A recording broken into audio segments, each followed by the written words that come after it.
오늘은 삼성 이병철 회장의 24가지 질문 중에서 이제 거의 다 돼가고 있습니다. 17번과 20번의 답을 같이 좀 알아보려고 합니다. 17번 보면 이태리 같은 나라는 국민의 99%가 천주교도인데 사회 혼란과 범죄가 왜 그리 많으며 세계 모범국이 되지 못하는가? 20번에 우리나라는 두 집 건너 교회가 있고 신자도 많은데 사회 범죄와 시련이 왜 그리 많은가? 이런 의문을 가졌습니다. 사실 그래요. 사실 그렇습니다. 지금 우리나라 보면은 작년에 종교 인구를 찾아보니까 개신교가 20%예요. 그리고 카톨릭이 11%, 불교가 이제 17%, 무종교가 51% 그렇게 되어 있습니다. 어쨌든 성경을 이제 진리로 믿는 개신교와 카톨릭이 합해 31%란 말이에요. 그러니까 종교인들 중에 최대인 것이죠. 상당히 많은 사람이 성경을 믿고 하나님을 믿는 그런 우리나라입니다. 십자가가 그렇게 많다 하는 거죠. 실제로 그렇잖아요. 그리고 이제 이탈리아나 스페인 등 남유럽 국가들 대부분 이제 캐톨릭입니다. 그리고 남아메리카, 아르헨티나, 브라질 같은 남미 국가들도 거의 이제 카톨릭입니다. 물어보면 거의 8, 90%다 카톨릭, 국교에 해당하는 거의 그런 거죠. 물론 종교의 자유는 있지만 대부분 이제 카톨릭을 남유럽은 믿는다 하는 거죠. 근데 그런데도 불구하고 그런 나라들 보면은 여전히 이제 사회 혼란과 범죄가 결코 적지 않습니다. 다른보다 나을 게 전혀 없는 것이죠. 자, 성경대로 하나님을 믿는 것이 진리고 구원의 길이라면 그렇게 교인들이 많은 나라에 왜 그렇게 사회 혼란과 범죄가 많고 시련도 많고 나라가 지상 낙원처럼 돼야 될 건데 같은데 그렇지를 못하다 하는 것이죠. 도대체 왜 이런가?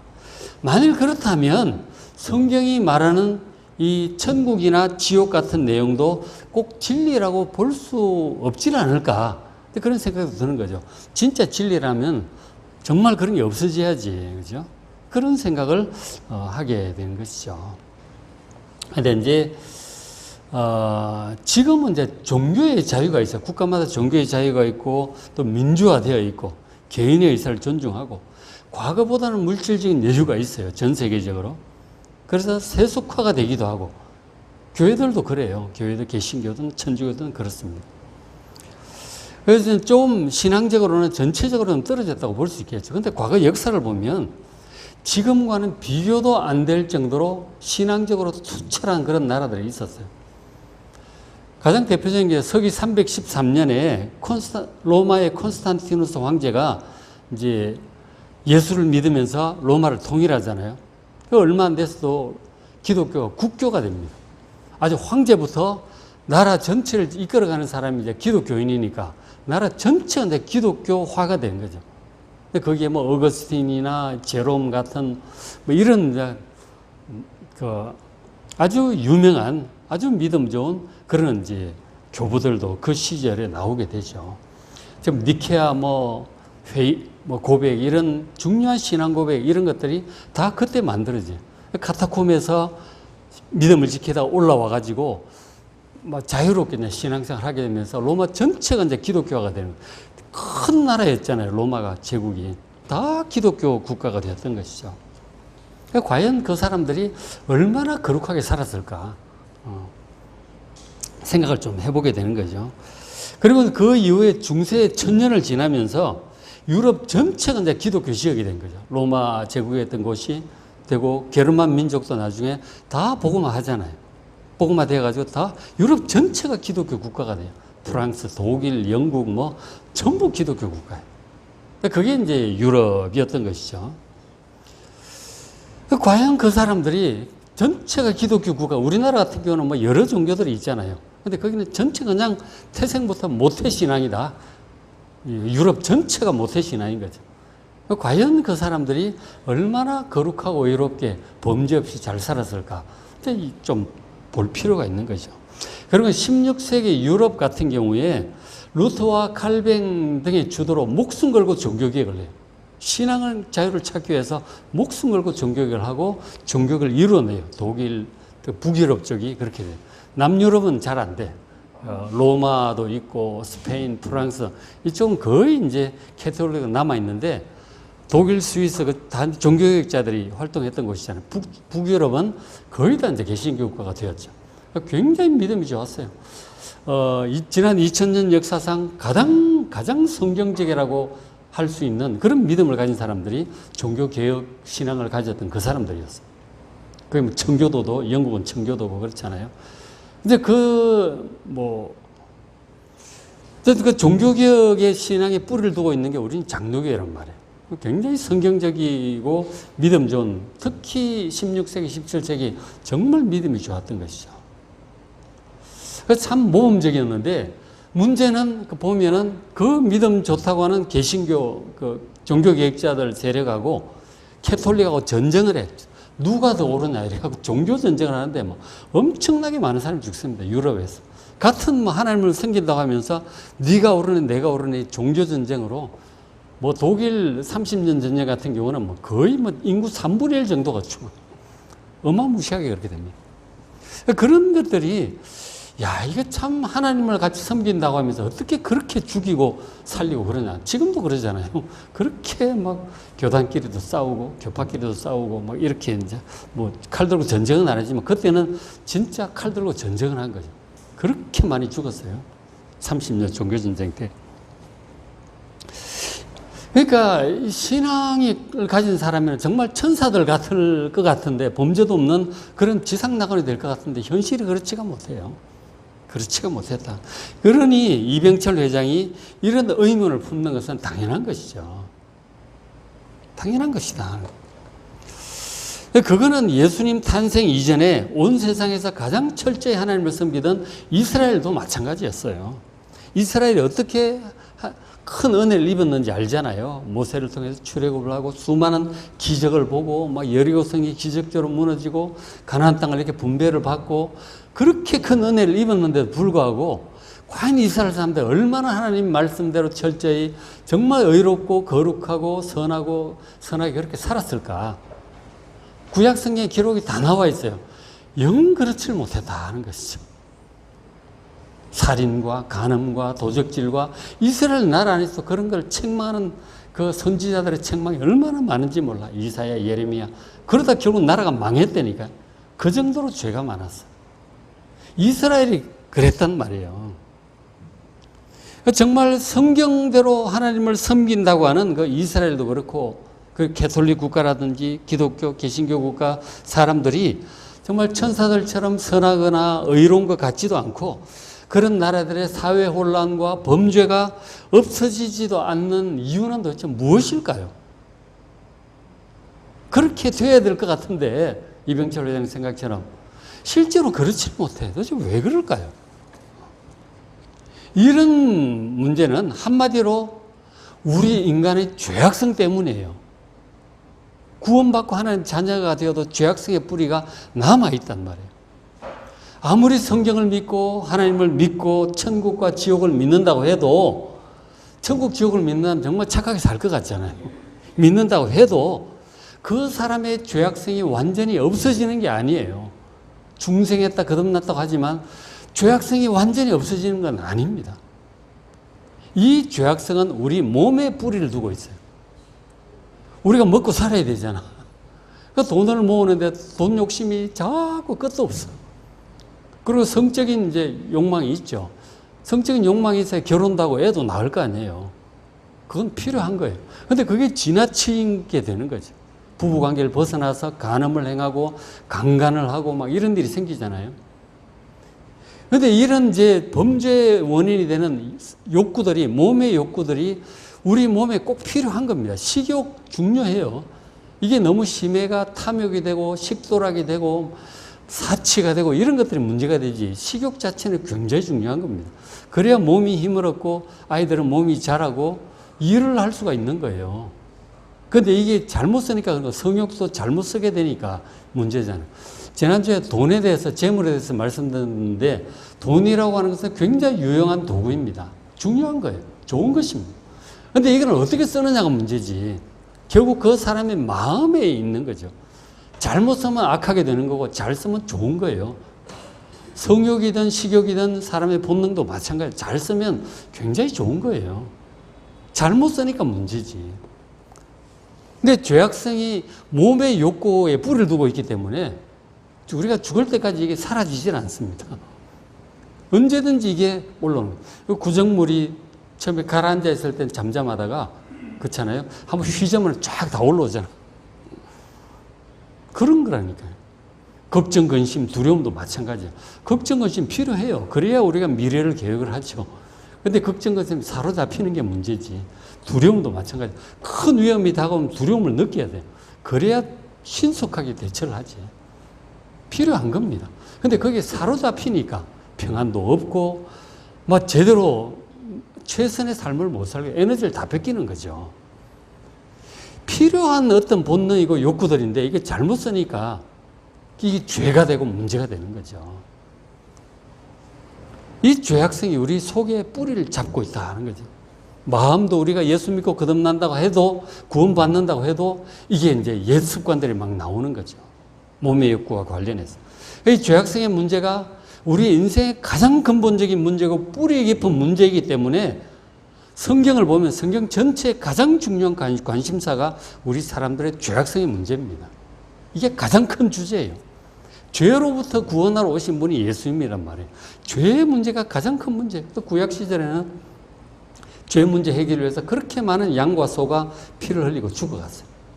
그리고 그것이 완벽한 해결책이 안 되기 때문에 하나님의 아들 예수님께서 이 땅에 사람으로 오셔서 태어나셔서 결국 우리의 모든 죄를 지고 십자가 죽으시잖아요.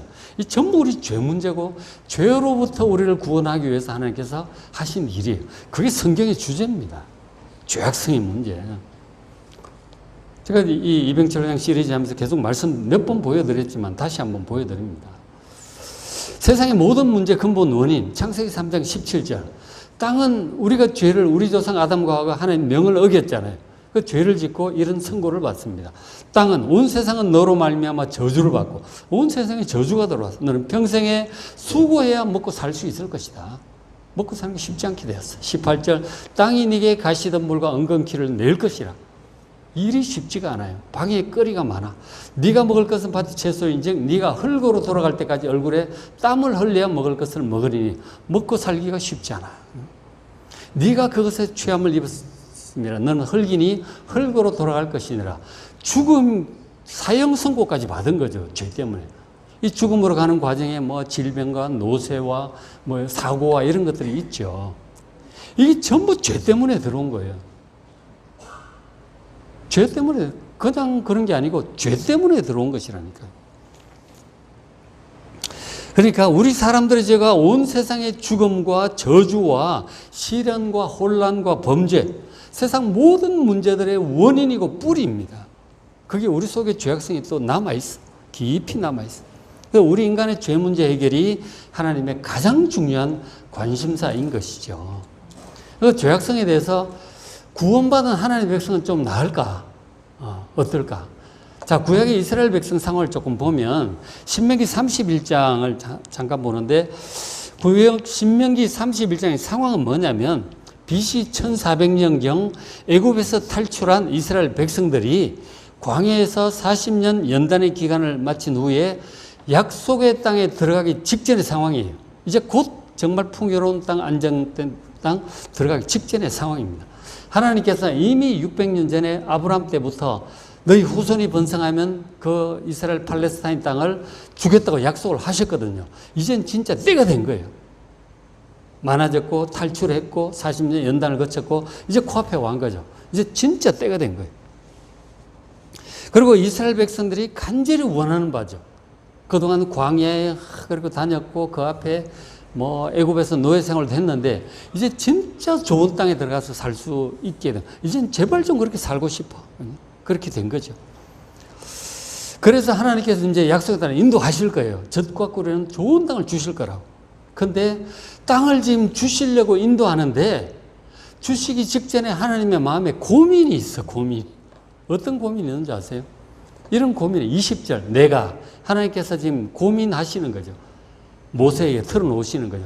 그들이 조상들에게 맹세한 바 600년 전부터 약속했어. 젖과 꿀이 흐르는 땅, 이 좋은 땅으로 그들을 인도하여 드린 후에 그들이 이제 좋은 땅이잖아. 농사 잘 되죠. 부유해질 거예요. 그들이 먹어 배부르고 살찌면 참 좋은 일인데 돌이킬 것이다. 하나님께로부터 돌이켜서 다른 신들을 섬기면 나를 멸시하여 내 언약을 어길 것이다 하는 거예요. 그러니까 먹고 살기 좋아지니까 뭐 하나님께 예배하고 말씀 듣고 이런 것보다 이제 먹고 놀고 이런 데 관심이 많아지는 거죠. 맨날 드리는 예배 이것 말고 좀 다른 신기하고 재밌는 거 없나. 해외여행도 가고 거기 가보니까 다른 나라 신들 신전도 있잖아. 섬기는 것도 보고 문화도 다르고 사람들 패션도 다르고 여자들 보니까 훨씬 섹시하고 이쁘고 막 이런 거죠. 뭐 성적인 자유도 있고 막 이런 거, 이런 걸 보게 되는 거죠. 육신적인 쾌락을 추구하는 그런 세상 사람들을 보게 되는 거예요. 거기 왕래하며 그 사람들과 결혼도 하고 뭐 여행도 다니고 물건도 사고 팔고 그러면서 그 사람들 종교도 받아들이고 그렇게 되는 거예요. 출애굽했을 때 그 기적과 능력과 광야의 연단과 홍해 바다가 갈라지고 뭐 이런 시내산에 강림하신 하나님 이런 거 다 잊어버리고 그런 뭐 재밌는 육신적이고 세상적을 따라가게 된단 말이에요. 그걸 하나님께서 뻔히 보시는 거예요. 힘들 때는 하나님 찾고 기도하는데 배부르고 편안해지면 이제 세상적으로 육신적으로 흘러간다 하는 거죠. 세상 풍조를 따라가고 하나님을 멸시하게 될 것이다. 무시하는 거죠. 하나님 완전히 무시하고 예배도 전부 형식적으로 흐르고 하나님과 언약, 정말 하나님만 섬기고 말씀을 듣고 살아가겠다 언약인데 이것이 진리의 길이고 구원의 길이고 축복의 길이에요. 최고의 길입니다. 그걸 다 버리거든요. 하나님 말씀도 안 듣고 자기 하고 싶은 대로 가는 거죠. 그러면 어떻게 될까요? 21절처럼 돼요. 그들이 수많은 재앙과 환난을 당하게 될 것이다. 이게 뻔히 보이는 거예요. 하나님께서. 정말 좋은 땅, 편안한 땅, 자유로운 땅을 주실 건데 약속했고 주실 건데 일이 이렇게 흘러갈 거다. 왜? 우리 속에 하나님 백성 속에도 뿌리 깊은 육신적인 욕구와 죄악성이 있는 거예요. 이렇게 될 거다. 환난을 당할 것까지 보는 거죠. 참 큰일이죠. 이게 문제다. 전에 가끔 말씀드렸지만 그런 일 정말 고생해서 편안해서 모든 문제들 해결, 자녀 문제, 집 문제, 돈 문제, 건강 문제 다 해결되고 정말 편안해졌대요. 어느 권사님이. 이신영 권사님 따님이 한 말이구나. 정말 편안해지니까 몇 개월 지나가는데, 이게 뭐 성경도 안 봐지고 기도도 안 되고 그러더라는 거예요. 야, 이렇게 살아서는 안 되겠다. 걱정을 하더라고. 그 참에도 없지 않아 또 다른 일이 생겼다 그러시더라고. 오히려 일 생기니까 마음이 더 편해지더래. 기도도 되고, 이 성경도 봐지더라는 거예요. 적당한 어려움이 좀 있긴 있어야 되나 봐. 그래야 우리 긴장감을 늦추지 않고 이 세상에 빠지지 않는다 하는 거죠. 기도하고 말씀 보고 하나님을 찾게 되는 거죠. 그런 인간의 본성이 이래요. 편안해지면 이렇게 된다. 그러니 뭐 로마 제국 시대도 마찬가지였어요. 카타콤에 올라와가지고 얼마나 감사했겠어요. 지하에서 숨어 다니다가 예수 믿다가 황제가 믿고 전부 공개적으로 예수 믿고 나라 전체가 예수 믿으니까 예수 믿는 사람들이 얼마나 좋아. 정말 감사하고 그랬을 거예요. 그래가 한 100년은 그렇게 간 것 같아요. 근데 세대가 바뀌고 이러면서 또 세속해야 되잖아요. 그러니까 뭐 교황제도도 이상하게 되고 막 이상하게 되고 중세 캐톨릭 그렇게 자꾸 변질이 가는 거죠. 미신화 되어가고 뭐 말씀보다는 어떤 막 꾸미고 막 조각상 막 성화 걸고 막 그런 이상한 거 많은 거예요. 정말 말씀 중심으로 가야 되는데 그런 것보다는 그렇게 막 가는 거예요. 그러니까 참 이렇다는 인간의 본성이 이렇다는 거죠. 그래서 이제 조금 더 보면 31장 16절 이 백성이 나를 버리고 언약을 어길 것이다 하는 거 언약을 17절 내가 그들에게 진노하여 하나님 진노하시죠. 그렇죠? 약속했잖아. 하나님 왜 다른 신을 섬기지 않겠다. 1계명. 그리고 우상을 만들지 않겠다. 안식일을 거룩하게 지키겠다. 이런 언약을 다 했잖아요. 10계명. 이 하나님 사랑 이 부분이 가장 중요한 생명의 근원 하나님 떠난 멸망이에요. 이게 우리 생명 줄이라니까. 예배와 하나님 경외가.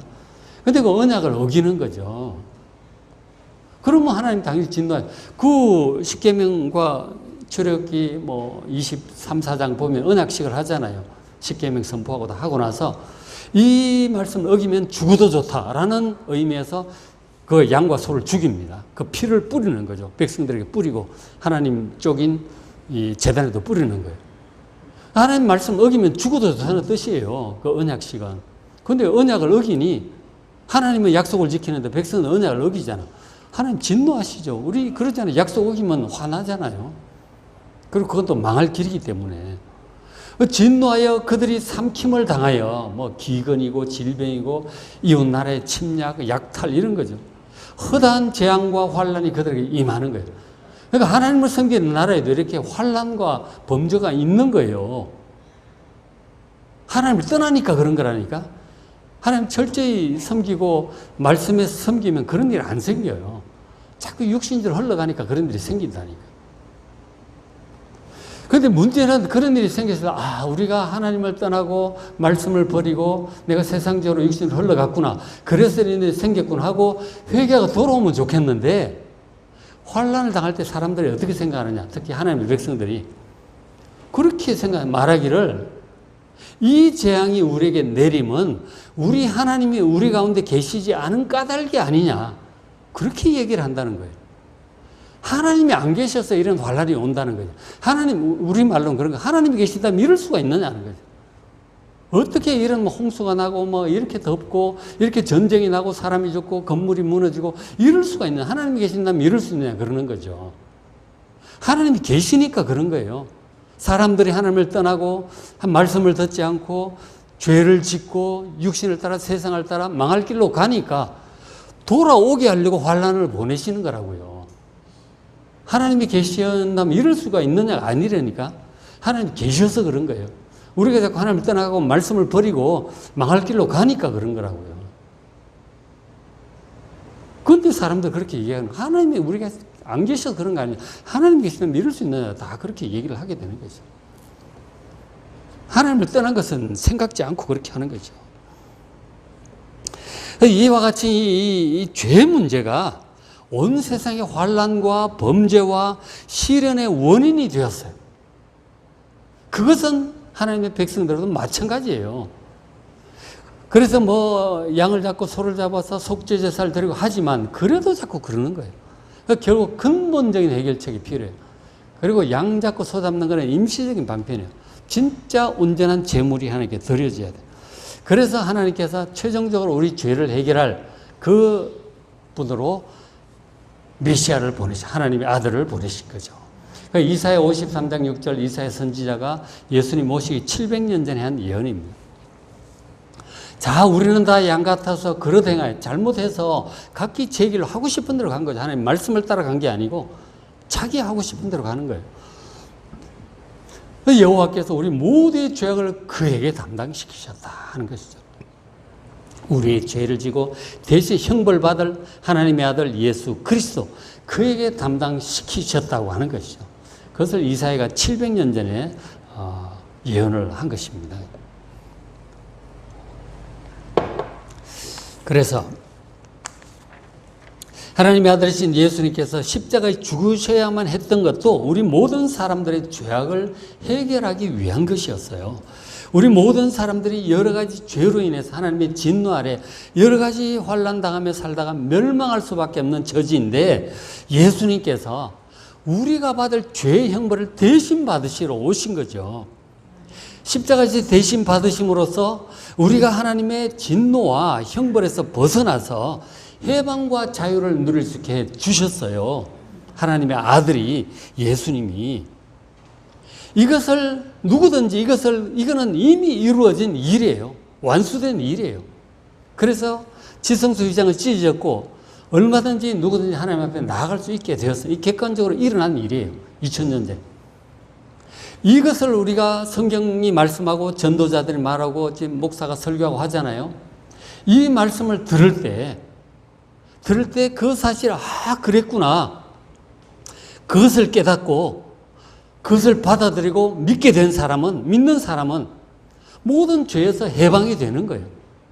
예수님께서 내죄를 형벌 다 받으셨고 하나님께서 용서하셨다는데, 아, 그랬군요. 그것을 믿어지고 깨달아지고 받아들인 사람, 믿는 사람은 그 죄로부터 벗어나는 거예요. 해방되는 것입니다. 그것이 이제 각 개인적으로 이제 깨닫고 믿게 되는 것이죠. 그러나 그 일은 이미 이루어진 일입니다. 그것을 믿는 사람은, 예수님의 십자가 속죄를 믿게 되는 사람은 모든 죄를 용서받고 죄로부터 해방이 되고 하나님의 자녀가 되고 영원한 생명을 얻는 것입니다. 이것이 예수님을 믿음으로 받는 구원이고 천국 가는 길입니다. 이게 복음의 핵심이에요. 자, 그러면 그렇게 예수님을 믿음으로 모든 죄를 용서받은 사람, 중생한 사람, 거듭난 사람은 이제 그 이후로 더 이상 죄를 짓지 않고, 아무런 죄를 짓지 않고 정말 천사처럼 온전히 거룩하고 의롭고 선하게 살아가는가? 어떻게 생각하세요? 여러분 경험에 의하면 분명히 내가 예수 믿고 십자가 은혜로 죄 용서받고 중생한 그런 경험이 있고 정말 기뻐했는데 살다 보니 거의 그렇던가요? 죄와 허물을 안 짓게 되던가요? 짓게 되는 거예요. 원튼 원치 않던 크고 작은 것들 자꾸 짓게 되더라 하는 거예요. 다른 사람 마음을 아프게도 하고 실수하고 자꾸 그렇게 되는 거죠. 어떨 때 유혹을 받아가지고 이래서는 안 되는데 그러면서 막 하기도 하고 그러잖아요. 그렇죠? 그렇게 한단 말이에요. 이병철로는 그렇게 생각한 거죠. 예수 믿고 하나님의 백성이 된 사람, 하나님을 섬기는 사람은 정말 천사처럼 온전히 거룩하고 선하게 될 거라고 생각을 하는 거죠. 그래서 그런 사람들이 모인 기독교나 가톨릭, 하나님을 섬기는 인구가 8, 90% 되면은 그거는 지상 낙원이 아니겠는가? 그래야 될 거 아닌가? 기대를 하는 거죠. 전혀 안 그런 거지. 그 이탈리아의 마피아가 얼마나 센데. 무슨 범죄가 없어. 그렇다니까요, 상황이. 이탈리아 왜 얘기를 하는, 이탈리아에 교황이 있기 때문에 그러는 거예요. 교황이 있고, 바티칸 같은 경우는 거의 99% 캐톨릭 신자고, 이탈리아는 한 80% 정도 되는데, 어쨌든 세계 모범국이 될 수는 없는 거지. 죄악성이 다 있기 때문에 그런 것이다. 그래서 이제 예수 믿고 구원받고 중생한 사람들도 온전히 그렇게 거룩하고 의롭고 선하게 살지를 못하고 여전히 그 속에 죄악성이 남아있어서 갈등하는 것을 보게 돼요. 갈등을 해요, 우리가. 하나님 말씀을 알고 좀 잘 했으면 좋겠는데 종종 안 되기도 해요. 실수도 하지만 유혹을 받아서 못하기도 하고 힘들어서 못하기도 하고 그런 거죠. 욕심 때문에 못하기도 하는 거죠. 그래서 이제 하나님을 섬기는 사람 중에 성경에 있는 인물 중에 특히 신약의 인물 중에 가장 믿음 좋은 사람들이 이제 예수님 제자들이고 그리고 사도 바울이 있어요. 사도 바울처럼 믿음이 좋은 사람이 없어. 그 성과로 볼 때 예수님 12제자보다도 더 많은 일을 하죠. 로마 전역을 다니면서 전도해서 수많은 사람 예수 믿게 하고 수많은 교회들을 세우고 그 교회들에게 보낸 편지가 지금 성경 속에 들어와 있어. 그 자체가 성경이라니까. 하나님 말씀을 그대로 대하는 얼마나 그 사람이 온전한 이 말씀으로 충만한 말씀 그 자체인 거지만 그 사람 쓰는 편지가 성경이 됐다니까. 한마디 한마디가 얼마나 중요하고 정말 하나님께서 합당한 말씀인지 몰라. 그래서 성경이 된 거죠. 그 정도로 믿음 좋은 사람이에요. 근데 이제 사도 바울도 자기 죄악성 때문에 고민을 하는 거죠. 그렇게 철저한 사람도. 이런 고민 제가 종종 말씀드렸죠. 로마서 7장. 자, 여러분들 율법은 거룩하고 계명도 거룩하고 의로우며 선하도다. 율법 하나님의 말씀이죠. 거룩해. 의롭고 선해요. 그렇게만 살면 정말 의롭고 선한 사람이 돼요. 그럼 지상 낙원 돼. 바울 자신부터 그렇게 되겠죠. 근데 15절 그 바울이 얘기하는 거죠. 그렇게 설교하고 철저하려고 하는 사람이 15절. 내가 행하는 것을 내가 이제 이해를 못하겠다. 내가 왜 이런 행동을 자꾸 하게 되지? 이해를 못하겠다는 거예요. 뭐냐면 곧 내가 원하는 것은 행하지 않고 정말 하나님 말씀이라고 생각이 돼서 그렇게 딱 했으면 좋겠는데 그걸 어떻게 잘 못하는 경우가 종종 있어.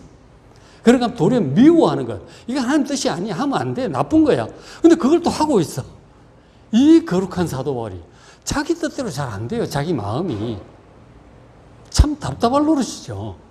바울이 이러니 다른 사람이 되겠어요? 제가 되겠어요? 여러분이 됩니까?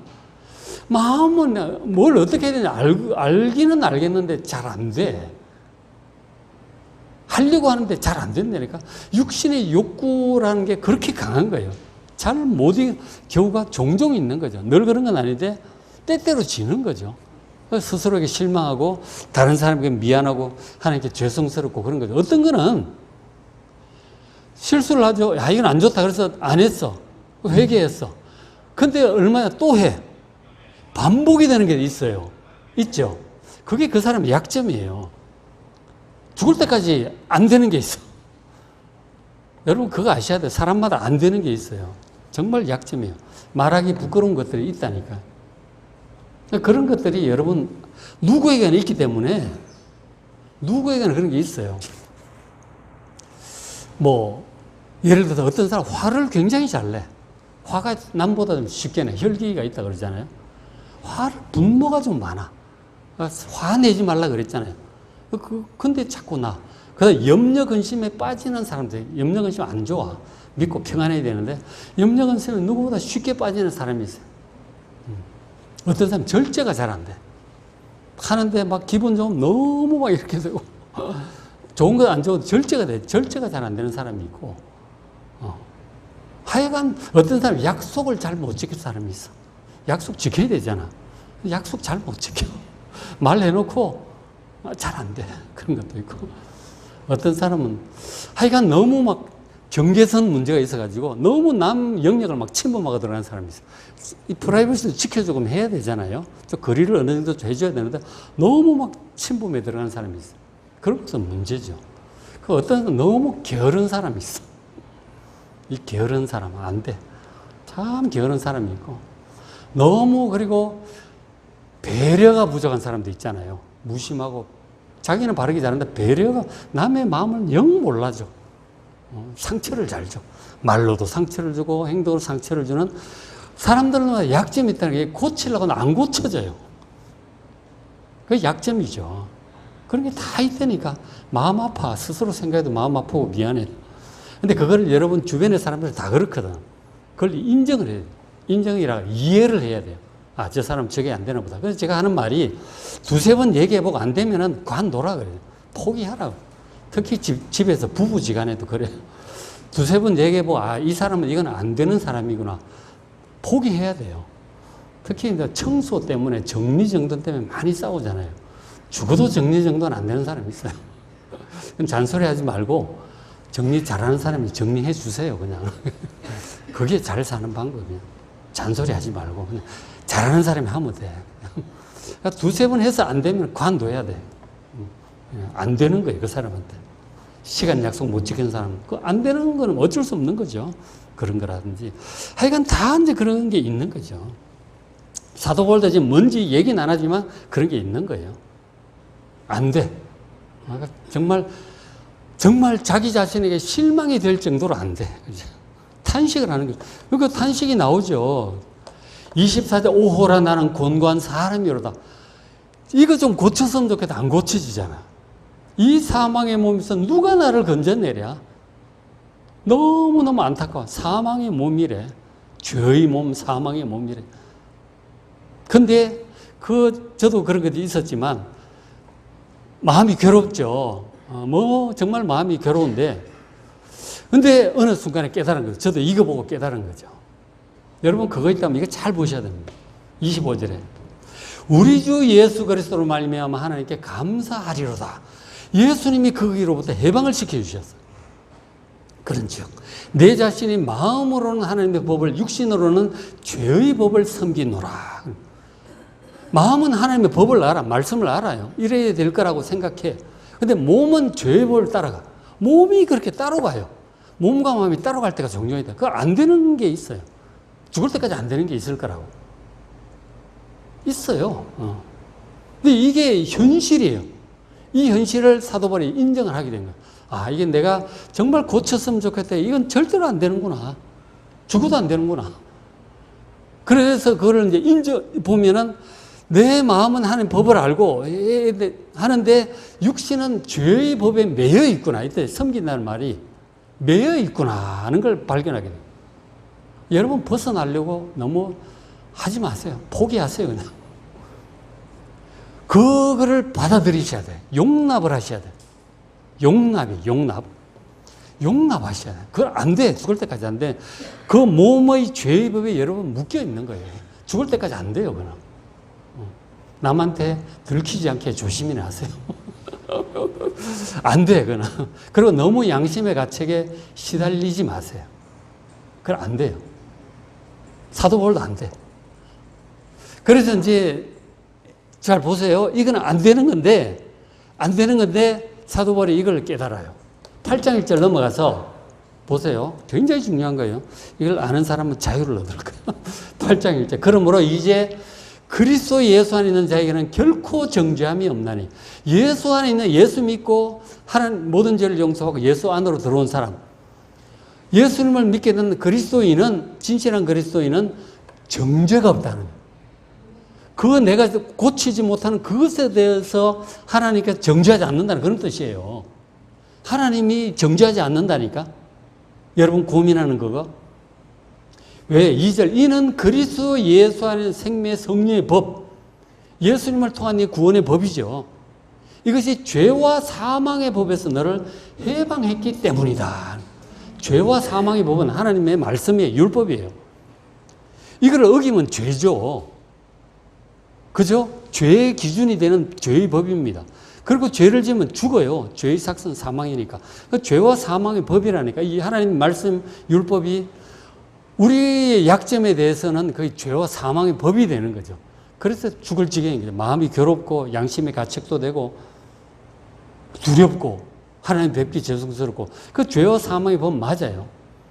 근데 죄와 사망의 법에서 우리가 매여서 지금 괴로워하는 거죠. 육신의 욕구에 매여 있고 죄와 사망의 법에 매여서 우리가 괴로운 거라고. 근데 그 법에서 생명의 성령의 법이 우리를 해방했다니까 지금. 이걸 지금 깨달은 거예요. 그 정죄를 안 만든다니까. 이걸 여러분 정말 잘 묵상하셔야 돼요. 기도하셔야 돼요. 우리에게 새 생명을 주시는 그 성령의 법이에요. 예수님을 믿음으로 예수님의 십자가가 우리의 모든 죄 형벌을 대신 받으셨다고 하는 것, 하나님께서 용서하셨다고 하는 것, 우리의 과거와 현재와 미래의 죄까지 용서하셨다고 하는 것. 그 정죄가 없다는 얘기예요. 그렇다고 해서 죄 많고 짓고 살아도 되느냐 또 용서하실 건데 그 이단들이 하는 소리예요. 절대로 그래서는 안 됩니다. 우리 최선을 다해서 하나님의 말씀을 지켜야 돼요. 선하고 거룩하고 의롭게 살아야 돼요. 당연히 그렇게 해야 되는 거예요. 그래야 우리의 믿음이 성장하고 정말 하나님의 자녀답게 변화되어 가는 거예요. 예수님을 닮아가는 거죠. 그리고 선한 열매를 남기게 돼요. 아, 다 용서받았고 앞으로도 용서해 주실 거니까 정죄가 없으니까 마음대로 해도 돼. 뭐 죄 짓고 또 회개하면 되지 뭐. 이건 이단들이 하는 소리예요. 그러나 로마서 6장에서 사도 바울이 그 얘기를 잘 다루고 있어요. 궁금하면 유튜브에 있으니까 찾아보시기 바랍니다. 제가 다 해놨으니까. 6장에 다루고 있어요. 이것을 제대로 깨닫고 나니까 저도 해방이 되더라고.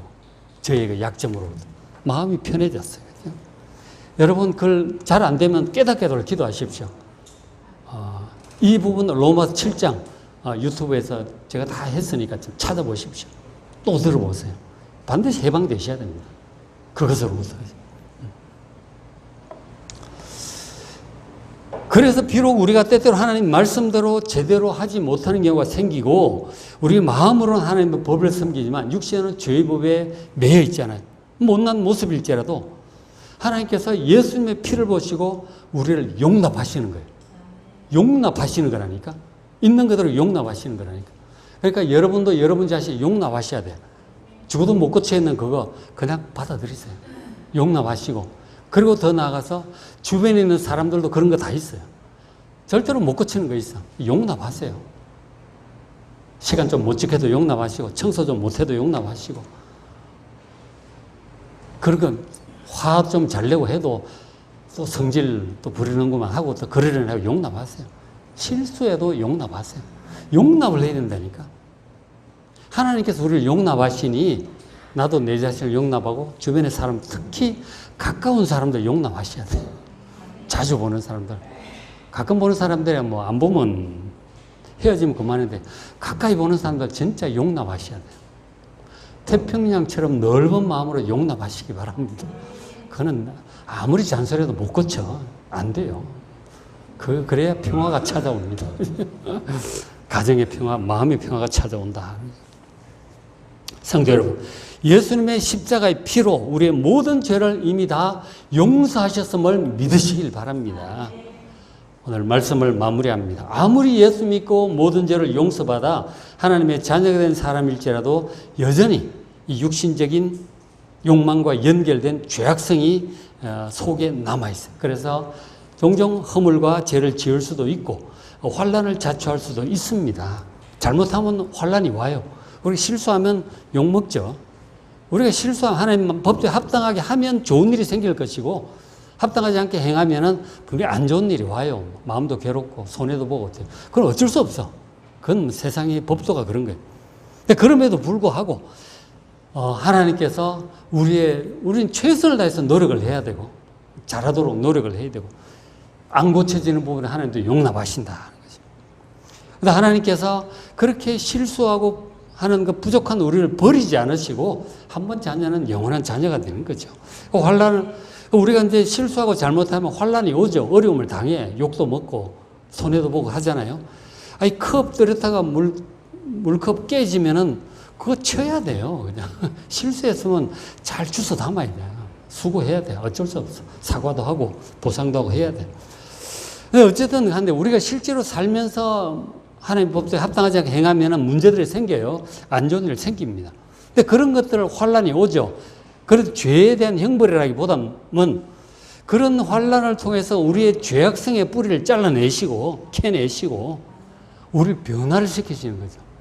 더욱 선하고 의로운 사람, 온전한 사람이 되도록 우리 인생을 인도해 가십니다. 이런 하나님의 인도하심과 사랑을 믿으시고 예수님의 십자가 그 피의 능력을 믿으시고 우리는 더욱 하나님의 말씀에 주목하셔서 의롭고 선하게 살아가심으로써 세상의 빛과 소금이 되는 여러분 되시기를 주의 이름으로 축원합니다.